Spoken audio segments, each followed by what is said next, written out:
En efecto, yo voy a hablar de las personas trabajadoras en empleo informal y sus derechos colectivos, específicamente la parte del derecho de asociación y cómo tiene impacto en sus otros derechos.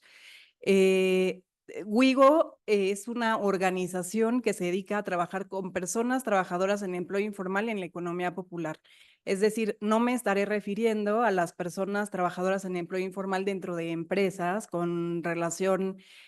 obrero-patronal, sino en su mayoría me estaré refiriendo a, por ejemplo, personas comerciantes en el espacio público, los trabajadores y trabajadoras de limpia denominados voluntarios o voluntarias, las personas recicladoras de base o en empleo informal que conocemos acá en México como pepenadores o pepenadoras. Eh, y aunque también trabajamos con, por ejemplo, trabajadoras del hogar, en algún momento haré alguna mención, pero no me referiré a ese grupo en particular en la mayoría de mi presentación, porque precisamente uno de los puntos a tratar es que en el caso de ellas, por ejemplo, son personas trabajadoras en empleo informal, pero con una relación subordinada tradicional, y es muy importante ver el otro aspecto que es qué pasa con el autoempleo cuando no existe una parte patronal necesariamente y tampoco existe esa subordinación. La siguiente, por favor. Entonces, empiezo diciendo que el trabajo en empleo informal en el mundo es la regla, no es la excepción. A nivel mundial, por lo menos 2.000 millones de personas trabajan en la informalidad. Esto es 60% de la población económica o laboral activa. Y en América Latina, hasta 2023, el promedio era de 48% de la fuerza laboral. En México, hasta el primer trimestre de este año, sabemos, de acuerdo a lo que nos dice el INEGI, que el 54.3% de la población ocupada está ocupada en el empleo informal, lo cual equivale a 32 millones de personas. Y contrario a lo que se piensa, las personas que trabajan en empleo informal sí contribuyen al Producto Interno Bruto, y el mismo INEGI nos dice que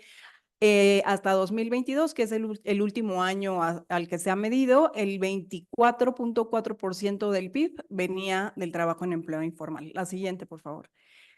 En términos generales, ¿qué es la economía informal? Sabemos que son personas que trabajan, pero que su trabajo está definido por su exclusión tanto en los regímenes de protección laboral como en los regímenes de protección social, o por una cobertura insuficiente de esos regímenes. La siguiente, por favor.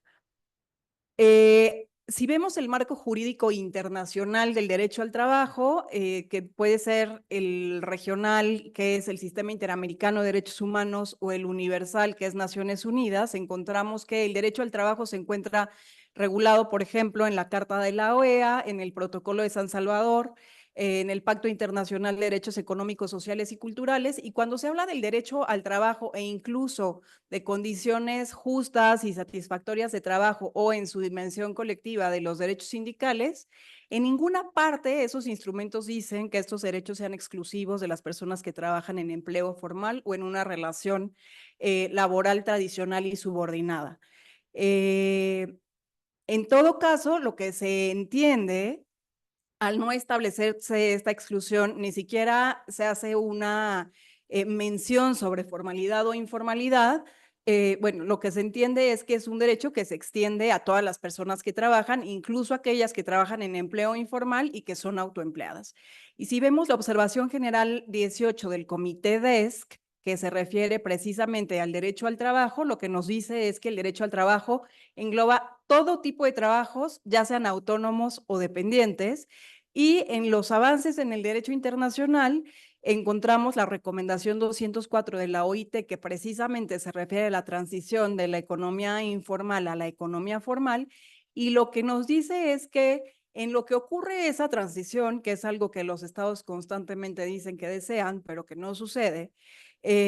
los miembros de la Organización Internacional del Trabajo deberán extender de manera progresiva, ya sea en la legislación como en la práctica, a todas las personas trabajadoras de la economía informal, la seguridad social, la protección de la maternidad, las condiciones de trabajo decentes y, por supuesto, también el derecho de asociación sus derechos sindicales. Aquí es importante decir que si bien hay desarrollos legislativos o normativos a nivel internacional que ya se pronuncian sobre las personas trabajadoras en empleo informal y sus derechos, lo cierto es que encontramos que, por ejemplo, una observación general no es vinculante ni una recomendación de la Organización Internacional del Trabajo como lo sería un tratado internacional. Y aunque sí encontramos dentro del derecho al trabajo instrumentos vinculantes, es decir, tratados internacionales que sí obligan al Estado, una vez que lo ratifica, a comportarse de una manera determinada, estos hablan del derecho al trabajo en general, no de la economía informal o de las personas trabajadoras en empleo informal en particular. La siguiente, por favor. Entonces, si nos vamos al sistema interamericano de derechos humanos, por ejemplo, vemos que en los últimos años ha existido un desarrollo en su pronunciamiento sobre los derechos, por un lado, sobre el reconocimiento de las personas trabajadoras en empleo informal como personas trabajadoras y por otro lado, sobre sus derechos. Entonces, aquí puse varios ejemplos. Uno es, hay un informe que sacó la Comisión sobre Derechos Laborales y Sindicales en Cuba, que es de 2023, y lo que dice es que toda persona bueno, esto al referirse a los cuentapropistas, dice que toda persona que vaya a realizar, realice o haya realizado una actividad remunerada adquiere inmediatamente la condición de trabajador y consecuentemente los derechos inherentes a dicha condición. Y por otro lado, el 1 de mayo de 2023, precisamente el Día Internacional de los Trabajadores y las Trabajadoras, la Relatoría de Derechos Económicos, Sociales, Culturales y Ambientales de la Comisión Interamericana de Derechos Humanos publica este comunicado en el que llama al reconocimiento y protección de los derechos de las personas recicladoras en empleo informal, que les repito, estas personas son las que conocemos como pepenadores, pepenadoras en México, y lo que dice es que las personas que trabajan en empleo informal tienen derecho al trabajo independientemente de su situación de informalidad y por otro lado, insta a los estados a promover sus derechos laborales y su seguridad social. La siguiente, por favor. Este año, igual el 1 de mayo, esta misma oficina, la Relatoría de Derechos Económicos, Sociales, Culturales y Ambientales de la Comisión Interamericana de Derechos Humanos, publica un documento específico sobre el derecho de asociación de las personas trabajadoras en empleo informal. Pero bueno, esto es lo que les voy a decir a continuación. Antes de eso, lo que sucede en la Corte Interamericana de Derechos Humanos es que se publica una opinión consultiva, que es la OC 2721, sobre los derechos a la libertad sindical, negociación colectiva y huelga, y su relación con otros derechos con perspectiva de género. Ese es el título de la opinión consultiva. Las opiniones consultivas las emite esta Corte Interamericana de Derechos Humanos, que está en Costa Rica, que si bien no son sentencias, que es lo que la Corte normalmente hace, tienen el mismo peso que su jurisprudencia, que sus sentencias. Entonces, lo que hace es establecer estándares sin que sea a partir de un caso, sino por una pregunta de alguno de los estados de la Organización de Estados Americanos o por la Comisión Interamericana de Derechos Humanos, como fue en este caso. Y en este caso, al referirse al derecho a la libertad sindical, la Corte Interamericana habla de las personas trabajadoras en empleo informal y lo que establece, entre otras cosas, es que frecuentemente realizan sus tareas en lugares dispersos, lo cual dificulta que se unan para construir una identidad colectiva y coordinar campañas. Y nos dice, adicionalmente, determinadas formas de trabajo, como es el caso de las trabajadoras y los trabajadores sexuales y los recicladores y las recicladoras, se encuentran estigmatizadas, lo que puede provocar que las personas que realizan estas labores eviten manifestar públicamente la actividad que realizan. En este sentido, la Corte resalta la necesidad de que los estados adopten medidas que faciliten la transición de la economía informal a la formal y al mismo tiempo adopten aquellas medidas positivas necesarias para lograr el pleno goce de sus derechos sindicales durante la transición. Aquí es muy importante decir que aunque se refiere constantemente los diferentes instrumentos a los derechos sindicales, cuando hablamos de derecho de asociación, no necesariamente tiene que ser un sindicato o no forzosamente tiene que ser un sindicato, sino que puede ser también otro tipo de asociación que las personas trabajadoras decidan. La siguiente, por favor. Y como les decía, como un avance o una confirmación de lo que se establece en esta opinión consultiva es el comunicado, la declaración conjunta que realizan desde la Comisión Interamericana de Derechos Humanos, la Relatoría ADESCA, junto con el relator del Derecho de Asociación de Naciones Unidas, precisamente sobre el derecho de reunión y asociación para las personas trabajadoras en la economía informal. Y lo que nos dicen en esta declaración conjunta es que los estados deben de garantizar que las personas trabajadoras en empleo informal puedan participar en instituciones diseñadas para promover la participación de las personas trabajadoras en general, y por otro lado insta a los gobiernos o a los estados a revertir cualquier limitación sobre los derechos de las personas trabajadoras en empleo informal y para asegurar el respeto completo de sus derechos a la libertad de reunión pacífica y de asociación. Entonces, en el sistema interamericano ya no queda lugar a dudas, uno, que las personas trabajadoras en empleo informal tienen el estatus de trabajador o de trabajadora, y por otro lado, no queda lugar a dudas que tiene todos los derechos que se desprenden de ese estatus, eso también incluido el derecho o la libertad de reunión pacífica y de asociación, así como los derechos sindicales. La siguiente, por favor. Y desde WIGO, que es una organización internacional, trabajamos con diferentes organizaciones, algunos sindicatos de personas trabajadoras en empleo informal, y les voy a dar dos ejemplos exitosos de asociación en donde sí se logró identidad colectiva. Precisamente en la opinión consultiva que les presenté, ponían a los recicladores y las recicladoras como un grupo ocupacional que es difícil de organizar debido a que trabajan dispersas en las calles o en los tiraderos de basura, en el caso de México, por ejemplo, de cada uno de los municipios. Pero más allá de lo que se podría pensar, por ejemplo, tenemos el caso de la Asociación Nacional de Recicladores y Recicladoras de Colombia, que es uno de los movimientos más fuertes de personas recicladoras en América Latina. Por un lado, debido a su organización muy fuerte, y por otro lado, debido a que gracias a esa organización tan contundente han logrado grandes conquistas en sus derechos. Entonces, por ejemplo, en Colombia vemos que a través de fallos de la Corte Constitucional, lo que equivaldría aquí a la Suprema Corte de Justicia de la Nación, diversas sentencias que ha emitido esa corte a favor de los recicladoras y las recicladoras les ha permitido, uno, que sean identificadas como sujetos de especial protección, que sean identificadas como personas prestadoras de servicios públicos. La Corte ha ordenado al gobierno que le dé acceso a los residuos de manera prioritaria, que constituye su ingreso y su medio de sustento, porque viven precisamente de su venta. Se han establecido acciones afirmativas para licitación del servicio de aseo, y porque ahí lo que sucedía es que siempre las empresas ganaban, y al ser personas que no tienen a lo mejor los mismos conocimientos que una empresa para aplicar a una licitación, nunca se las daban. Entonces, al reconocer la Corte que están en situación de desventaja, lo que dice es que se tiene que nivelar el piso y que también deben de poder participar, e incluso se tiene que poner especial atención a la participación de estas organizaciones. Y una parte importantísima es que también lo que se ordena o lo que se consigue es que haya una remuneración por parte del gobierno, lo cual sucede muy pocas veces, pero el caso colombiano es uno, diría yo, es punta de lanza en ese tema.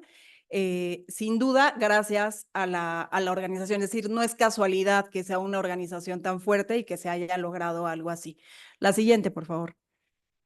Otro caso a nivel internacional es la Asociación Internacional de Recicladores y Recicladoras. Aquí hay que decir que este es el primer sindicato de personas recicladoras que es un sindicato mundial. Esta asociación internacional acaba de tener su primer congreso electivo en mayo en Buenos Aires, en donde vinieron recicladores y recicladoras de diferentes partes del mundo para votar por su presidente. Y también para votar diferentes normas de la constitución de su sindicato. ¿Y qué es lo que qué es lo que se consigue? O sea, no nada más es que es histórico, es totalmente nuevo que exista un sindicato internacional de estas personas. Lo que se consigue es que, por ejemplo, actualmente en Naciones Unidas se está negociando un tratado de plásticos. En ese tratado de plásticos se habla de cómo regresan los plásticos que las industrias ponen en el mercado otra vez a las industrias, ¿no? Para que utilicen el material reciclable y lo vuelvan a poner en el mercado. Históricamente, las personas recicladoras favorecen por un lado a los gobiernos y por otro lado a las industrias, porque les hacen el trabajo de regresarles, por ejemplo, en este caso, las botellas de plástico. Y nunca son reconocidas ni como prestadores de servicios, ni tienen ningún beneficio por parte de estas industrias a las que benefician y son multimillonarias, mientras que la mayoría de los recicladores y las recicladoras viven en situación de pobreza. Entonces, ahora como Asociación Internacional de Recicladores y Recicladoras, se sientan en la mesa de negociación de ese tratado, en las diferentes conferencias que ha habido en diferentes partes del mundo, organizadas por Naciones Unidas, y esta participación activa es, por un lado, para defender sus condiciones decentes de trabajo, su lugar histórico como recicladores y recicladoras, ya sea como prestadores de servicios que no son reconocidos por el gobierno, pero también para defender principios de empresas y derechos humanos en temas como responsabilidad extendida del productor y economía circular. La siguiente, por favor. Y al mismo tiempo, en este mismo grupo ocupacional, encontramos, por ejemplo, a las personas trabajadoras voluntarias del Servicio Público de Limpia de la Ciudad de México, que aunque trabajan dentro del Servicio Público de Limpia y que podemos verlas cuando vienen a nuestras casas a llevarse los residuos, y que son al menos 10,000 en esta ciudad, no son reconocidas como trabajadoras o como trabajadores por el gobierno de la Ciudad de México. Esto es histórico, no depende de una administración en específico, más bien ninguna de las administraciones que ha pasado por la ciudad ha dado el giro de cumplir con este reconocimiento. Y aquí se da una configuración distinta porque encontramos que el gobierno sería la parte empleadora que está utilizando mano de obra gratuita. Encontramos que hay una parte de esos trabajadores sí contratados que son trabajadores y trabajadoras del Estado que están agremiadas al Sindicato Único de Trabajadores del Gobierno de la Ciudad de México a través de la sección 1, pero que a estas personas trabajadoras voluntarias que hacen el mismo trabajo no las protege por no tener un contrato y no tener el estatus de trabajadores y trabajadoras. Entonces, aunque ahora existe la posibilidad de que estas personas hagan su propio sindicato, se asocien para poder defender sus derechos como trabajadores y trabajadoras, es importante pensar qué tan viable es que eso suceda, debido a que, aunque la ley lo permite, bueno, por un lado, como ustedes saben, hay todo un proceso de reconocimiento de ese sindicato en el que muchas veces el gobierno sí tiene injerencia, entonces esa es la primera cosa que hay que pensar, pero por otro lado, cada vez que se intentan organizar, como contaba igual la compañera con otro grupo ocupacional, lo que hay es que hay una represión por parte del sindicato para que no se agremien y que no formen su propio sindicato. Entonces, aquí también encontramos esa falta de solidaridad sindical de otros sindicatos con trabajadores, trabajadoras que hacen el mismo trabajo, pero de la manera más vulnerable posible, sin tener ni reconocimiento de la relación laboral, sin salario, sin contrato, sin protección social, y que al encontrarse frente a la amenaza de perder ese trabajo precario, pero trabajo e ingreso, a final de cuentas, pues termina decidiendo no organizarse y continuar como están. Entonces, este es uno de los retos del derecho de asociación de las personas trabajadoras en empleo informal. La siguiente, por favor. Entonces, ¿cuáles serían los siguientes pasos en el avance de los derechos de estas personas en general, trabajadoras en empleo informal? Sería ideal que se les reconozca como trabajadores y trabajadoras en los diferentes regulaciones, leyes, reglamentos, tratados, etcétera, que puedan dejar claro, dar certeza de que son personas trabajadoras con todos los derechos, en vez de que los gobiernos sigan cuestionando si tienen ese estatus o no. Y en lo local, hay que decir que la Constitución de la Ciudad de México dio un gran paso para reconocer a las personas no asalariadas, a las personas comerciantes, tanto en el espacio público como en mercados, aunque todavía hay un pendiente que es que hace más de 2 años tuvo que haber una legislación secundaria que detallara precisamente cómo se iban a garantizar los derechos de estas personas que ya son reconocidas como trabajadoras en la Constitución, y eso no ha sucedido. Y en lo nacional, lo que vemos es que si más de la mitad de la fuerza laboral trabaja en empleo informal, tendría que estar regulada como lo establece la Ley Federal del Trabajo para las personas que trabajan en la formalidad. Es decir, la Ley Federal del Trabajo está a la mitad, le falta la otra mitad que tendría que desarrollarse, y en esa otra mitad, entonces tiene que haber un reconocimiento de los derechos de estas personas que son el grupo de personas trabajadoras mayoritario en la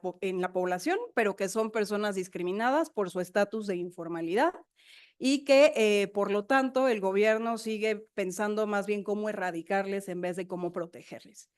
La siguiente, por favor.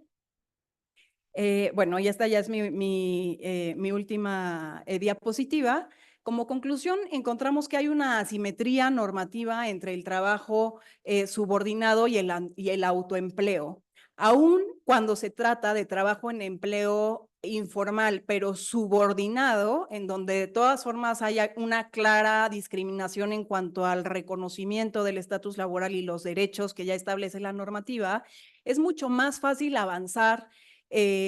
para conquistar la igualdad en los derechos. Ese es el caso, por ejemplo, de las trabajadoras del hogar, que gracias a que, bueno, tienen una larga lucha, porque tampoco fue de un día a otro, una lucha de décadas encabezada por ellas mismas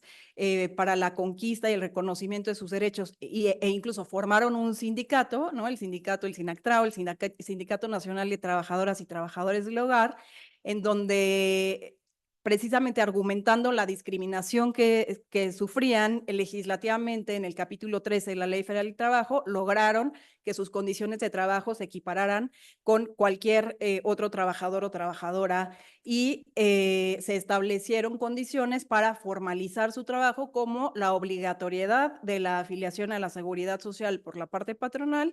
y también la existencia de un contrato. Este es el caso más exitoso de trabajo en empleo informal en México, pero eso, desde mi punto de vista, tiene que ver con que hay una relación tradicional subordinada en donde ellas estaban discriminadas en desventaja. Pero si nos vamos al trabajo no subordinado, a mí me parece que falta elaborar, por un lado, qué es el autoempleo y las obligaciones del Estado frente a las personas trabajadoras autoempleadas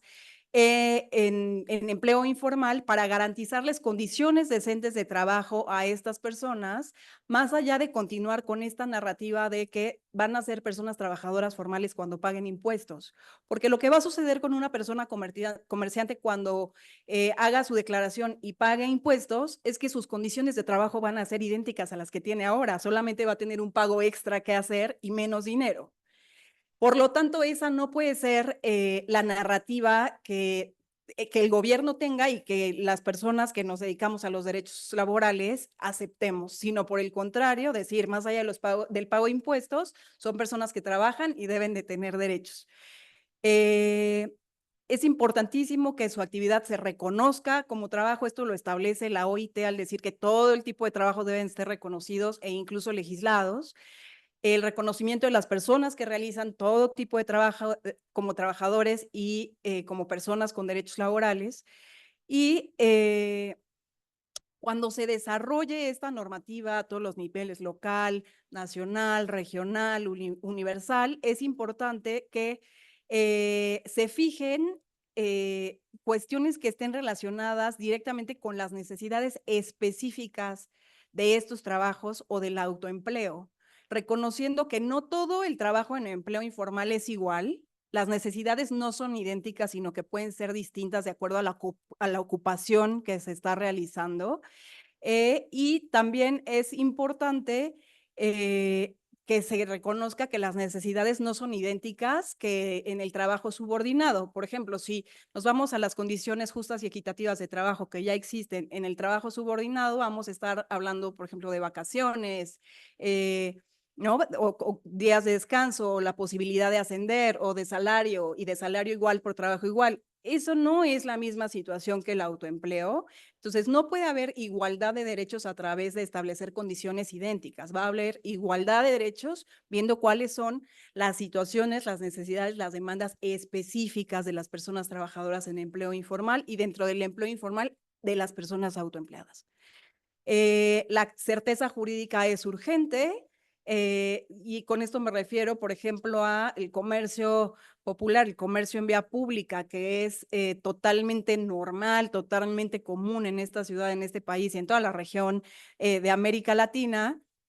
Es cuestionado todo el tiempo sobre si es legal, sobre si es ilegal, sobre si son trabajadores, no, si son delincuentes, o sea,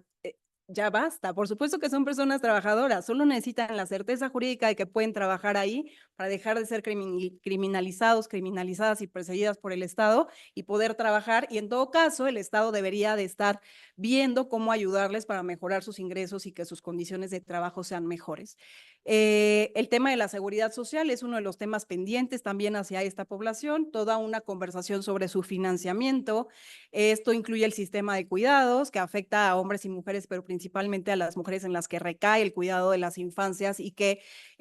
no pueden pasar de ciertos niveles de productividad debido a esta responsabilidad que ha caído sobre ellas de cuidados y por supuesto un tema de justicia fiscal que se tiene que dialogar sobre si son personas que deben de pagar impuestos, aunque tengan ingresos muy bajos, qué deben de pagar y sobre todo qué van a obtener a cambio. Ese pago, qué derechos les trae a cambio y que vean realmente una diferencia en sus condiciones de trabajo y en su vida diaria. Y eso sería todo de mi parte. Muchísimas gracias.